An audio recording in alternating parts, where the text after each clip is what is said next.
আসসালামু আলাইকুম। সবাই কেমন আছি? আলহামদুলিল্লাহ, আমিও ভালো আছি। আসলে চাইনা ট্যুরে ছিল, এটার একটা দারুণ একটা আছে, অনুভূতি আছে, কিন্তু এটা বলার ভাষায় প্রকাশ করার মতো না।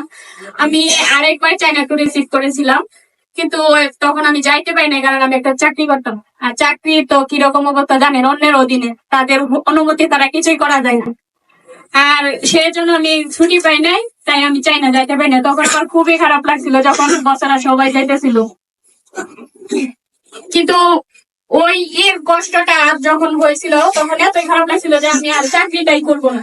আমি কিন্তু আসলে সেটি করতেছি মূলত একটা কারণে, সেটা হলো আমার মানে ঘোরাঘুরির বিরাট শখ। যে দেশে আমি ঘুরবোই করবো, এটা আমার অনেক শখ। মানে অনেক শখ আগে থেকেই ছিল আমার।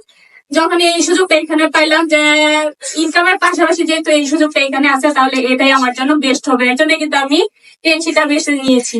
এরপরে যখন আমি ওইখানে যাইতে পারলাম না, তখন কিন্তু আমি চাকরিটাও ছেড়ে দিয়েছি। কিন্তু আজকে দেখেন অনেকেই আছে যে একটা চাকরির জন্য কি করতেছে, ওই 10 লাখ 20 লাখ 30 লাখ টাকা ঘুষ দিয়ে হলো চাকরি কাছে, একটা 10,000 20,000 টাকা চাকরি করার জন্য। কিন্তু আমি কি করছি, প্রায় 40,000 টাকা বেতনে চাকরিটা আমি ছেড়ে দিছি। ছেড়ে দিয়ে কি করতেছি, আমি টেনশন করতেছি কেন, যে আমার যে স্বপ্নগুলো আছে যে এখান থেকে আমি পূরণ করতে পারি। এবারও আল্লাহ রহমতে মনে করেন যে বছরের সহযোগিতায় এবার আমি চাইনা যাইতেছি, আপনারা দোয়া করবেন আমি যেন চাইনা থেকে ভালোভাবে ঘুরে আসতে পারি।